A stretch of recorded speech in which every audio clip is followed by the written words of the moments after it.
청취자께서 보내주신 자료들을 보니까 지난 6월 14일, 15일 이틀 사이에 이스라엘하고 이란 상황이 정말 급박하게 돌아갔네요. 네, 맞습니다. 이스라엘이 전례 없는 공습을 하고 또 이란은 바로 대규모 보복에 나서고 이 소식만으로도 국제 유가가 하루 만에 7%나 뛰었다는 게 시장이 얼마나 민감하게 반응하는지 보여주는 것 같습니다. 그렇죠.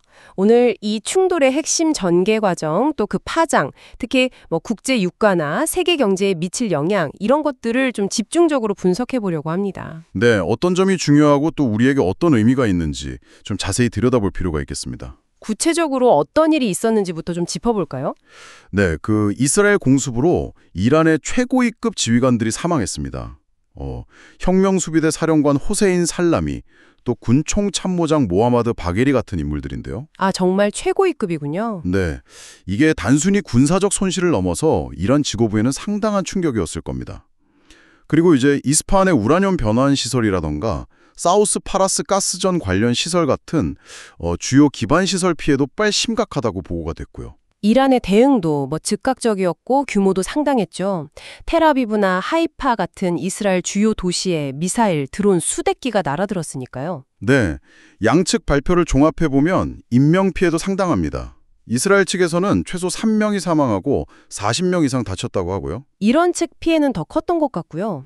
네, 이란 측은 80명 사망에 320명 이상 부상이라고 발표했습니다.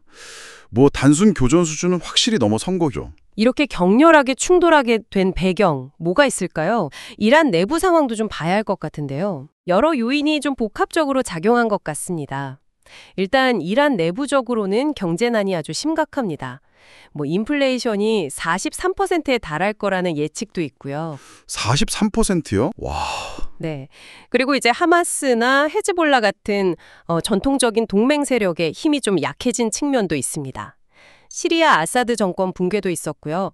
영내 영향력에 좀 변화가 생긴 거죠. 반면에 이스라엘은 계속해서 이란 핵 프로그램 제거, 이걸 목표로 삼아왔잖아요. 맞습니다. 그 목표를 꾸준히 추구해 왔고 이번 공격을 통해서 어떤 공중 우위를 좀 과시하고 이란의 능력을 시험하려는 그런 의도도 있었을 수 있습니다.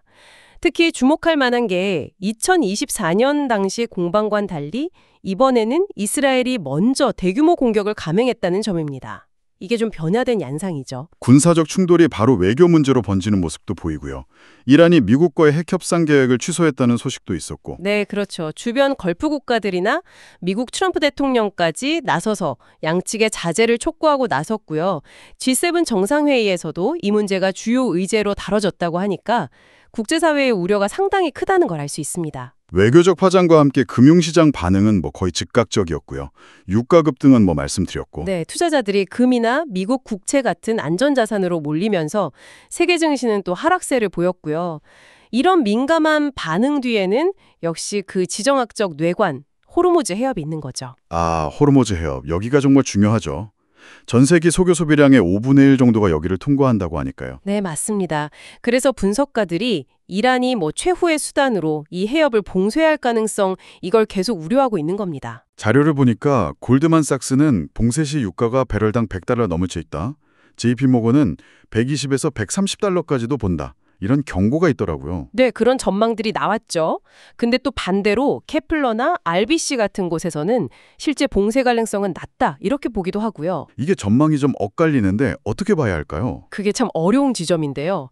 호르무즈 해협이 가지는 상징성이나 실질적인 중요성은 두말할 필요가 없죠. 네. 하지만 이란이 해협을 전면적으로 또 장기간 봉쇄하는 건 현실적으로 쉽지 않습니다. 일단 미 해군 오함대가 버티고 있고요. 또 어떻게 보면 더 중요한 건데 이란 자신의 원유 수출, 특히 중국으로 가는 수출길이 막히는 거거든요. 자충수가 될 수도 있겠군요. 그렇죠. 그래서 전면 봉쇄보다는 유조선을 공격한다던가 기뢰를 설치한다던가 하는 좀 제한적인 운송 방해 행위의 가능성이 더 현실적이라는 분석이 나옵니다. 라이스테드 같은 곳에서 그런 분석을 내놨죠. 제한적인 도발만으로도 시장은 크게 흔들릴 수 있다. 네, 그렇습니다. 그런 제한적인 도발만으로도 유가가 배럴당 $20 이상 급등할 수 있다는 예측도 있으니까요. 그러니까 시장의 불안감은 최악의 시나리오에 대한 우려, 그리고 제한적이지만 현실적인 위협, 이게 좀 복합적으로 작용한 결과다 이렇게 볼 수 있습니다. 오펙 사무총장이 현재 공급은 안정적이라고 밝힌 것도 이런 맥락에서 이해할 수 있고요. 그렇군요. 전면 봉쇄 가능성은 낮지만 제한적인 도발만으로도 파급력이 크다는 거네요. 자, 그럼 오늘 이야기 슬슬 정리해 보겠습니다. 이번 이스라엘-이란 충돌, 정말 심각한 인명피해와 함께 중동의 군사적 긴장을 최고조로 끌어올린 사건입니다. 그리고 이건 즉각적인 외교적 파장, 또 금융시장 불안으로 이어졌고요. 특히 호르무즈 해협 리스크를 다시 부각시키면서 국제유가 급등을 촉발했죠. 그리고 이게 그냥 먼 나라 얘기가 아니라는 점 다시 한번 강조해야 할 것 같습니다.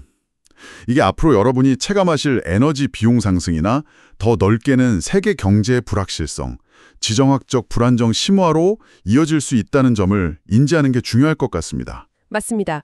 우리 생활과도 직결될 수 있는 문제입니다. 마지막으로 이런 질문을 한번 던져보고 싶습니다. 이란이 처한 여러 어려움, 또 이스라엘의 분명한 목표, 이런 걸 고려했을 때 설령 호르무즈 해협 봉쇄 같은 극단적인 상황까지는 가지 않더라도요. 이번 충돌 자체가 앞으로 중동의 힘의 균형이라던가 아니면 이란 내부의 정치 역학 혹은 국제적인 핵 비확산 노력 같은데 어떤 예상치 못한 연쇄 반응, 일종의 나비 효과를 불러일으킬 수도 있지 않을까요? 이 질문을 한번 곱씹어 보시면 어떨까 싶습니다.